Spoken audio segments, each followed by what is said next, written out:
Once you reach Act 2 of Silksong and start exploring the Citadel, you may stumble across the Great Taste of Pharloom Sidequest, which requires you to bring 5 specific ingredients to Loyal Mergwin in exchange for some pale oil to upgrade your needle. Some of these ingredients are painless to collect, while others will take you far away to places you may not have even seen yet. Here's how to collect every ingredient, including that pesky Crustnut, for the Great Taste of Pharloom Sidequest. For those of you who are looking for hints towards each item without being shown the solution, you can talk to Mergwin to get some brief direction for one item at a time if you like. If you want to know exactly where to go though, keep watching. Also, you won't be able to gather all of these items until you have the Claw Line and Fade Down Cloak abilities. We're going to work our way down the list, starting with the Mossberry Stew. This ingredient can be found by speaking with the Moss Druid in Mossholm above Bone Bottom. You can get to this location pretty quickly from the Bellway. You simply need to ask and they'll hand the stew over, just like that. Next up is the Vintage Nectar. And while this isn't difficult to find, you will need to bring 480 rosaries with you in order to trade for the nectar. If you're short on cash, the coral chambers are full of pilgrims who can drop rosaries for you, and completing side quests will sometimes reward you with rosaries too. Once you've got the money, head to the halfway home in Greymore and speak to Craig, or Craig, or Craigie, however you say that. Once you fork over the beads, he'll open the cellar door for you to go and retrieve the nectar. This area is more or less just a vertical chamber. Watch out for the birds and mice, and once you get to the bottom, inspect the nectar and... these guys? You now have to clear out the cellar of this ant infestation. Hopefully you've upgraded your health and needles since the last time you fought these guys earlier in the game.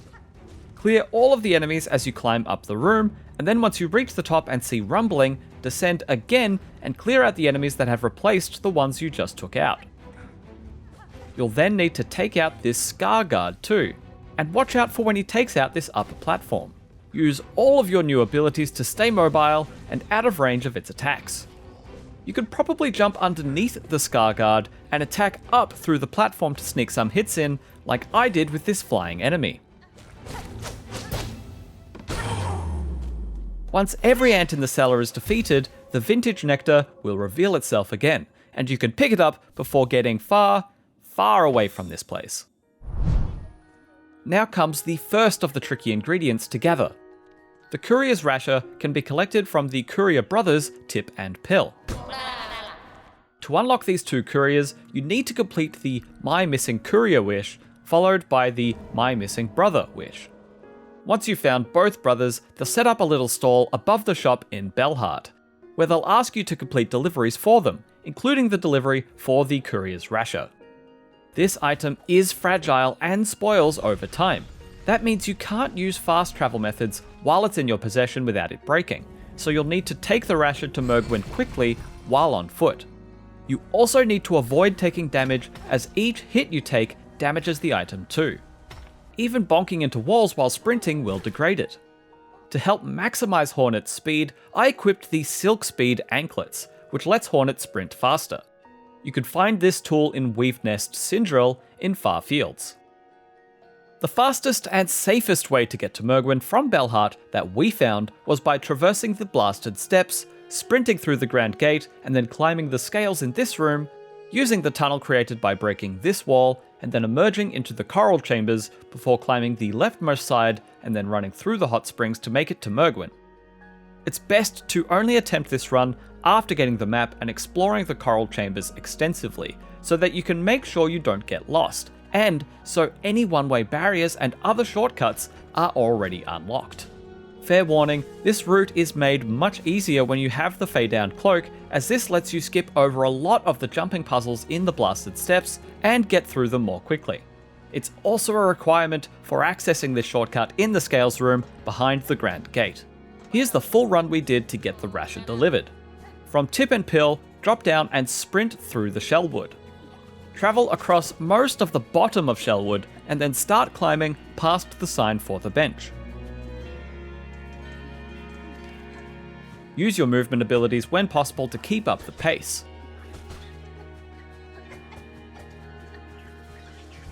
sprint past the Shellwood Bellway through to the Blasted Steps. Climb the first gap, then sprint to the right, being careful not to fall into the spikes ahead.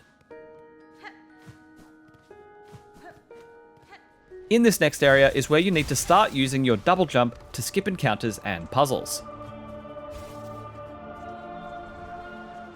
When you enter this room, use the claw line on this enemy to get an aerial boost and climb up these rocks.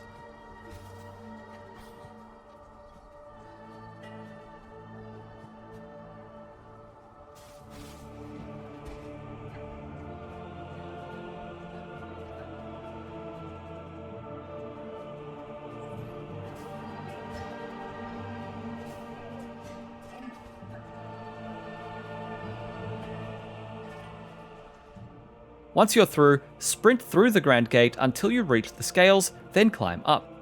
You need to reach a platform that's on the upper right of the room and then run through the broken wall. Watch for the spinning traps on the other side, then climb up until you see the Ventrica sign.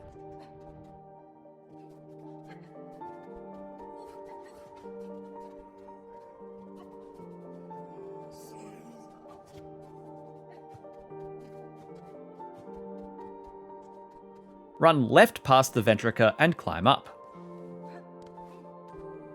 There's a hidden gap in this room in the top left corner. Climb through there and keep going.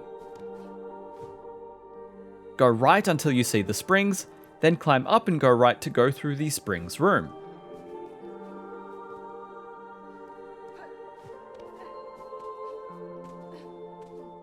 Just don't jump in the water, it will damage the ingredient if you do.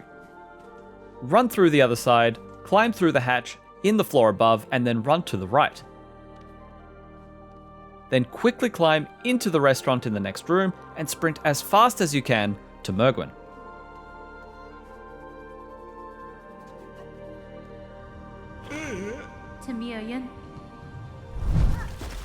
It's time for the one I bet most of you came here for, the Crustnut.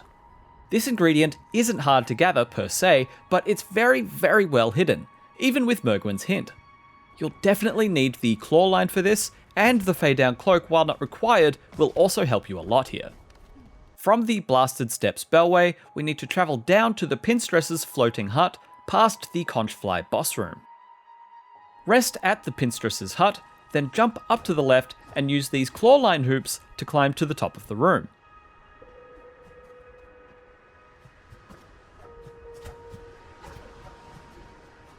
Keep climbing in this next room, and then go right to find the Sands of Karak.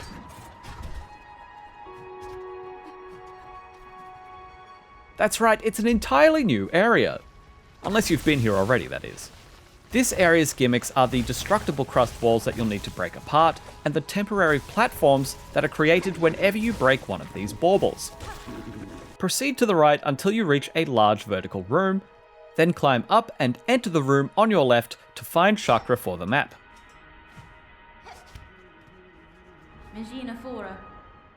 From Chakra's room, you need to climb up the vertical chamber some more, and then break open this wall on the left near the floating platforms.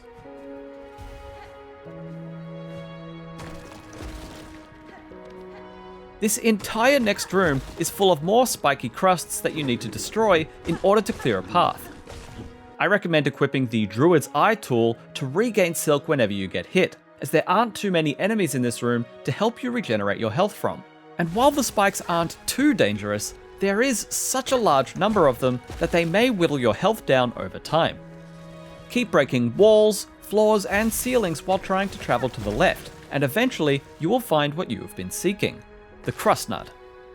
Getting out of this room now should also be much easier than it was to get in. Last but not least is the Pickled Muckmaggot, which can be found in Sinner's Road once you've got the fade down cloak. Make sure you've unlocked this bench in the room where you find Chakra by completing the platforming puzzle in this area. And rest here before dropping down in the next room and travelling to the right. Fight or run past the enemies in this room until you reach the far side, then jump up the vertical chamber with your double jump. Climb up, open the hatch, and then make sure you open this side door on the left. Now you can run back here faster from the bench where you just rested.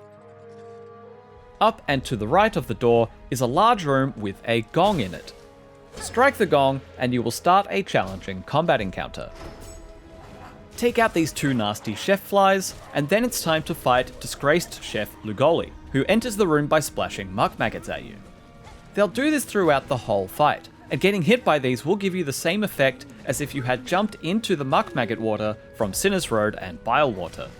If you want to make this encounter a bit easier, you can equip the Wreath of Purity, which can be found in the Putrefied Ducts, in order to help protect you against the Muckmaggot status. We have a separate guide video for the Wreath if you want help finding it.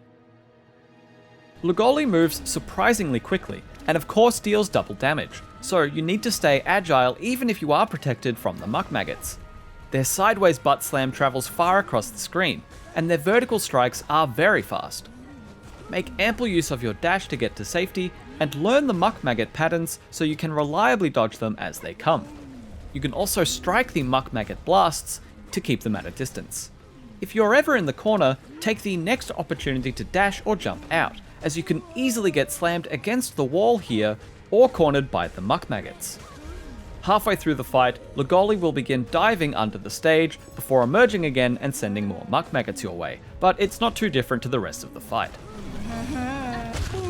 Once Lugoli is defeated, you can claim your prize, the Pickled Muckmaggot. Now you can return to Mergwin and complete the quest. With the Pale Oil claimed, you can now upgrade your needle by heading back to the Pinmaster in Belhart, talking to him, and forking over 450 rosaries. Now you'll hit harder and be ready for even the toughest challenges in Act 2 and beyond. Be sure to check out our other needle upgrade guide videos to help maximize your potential damage, and check in with our wiki for any other help you might need with Silksong. For all other things gaming, stick with IGN.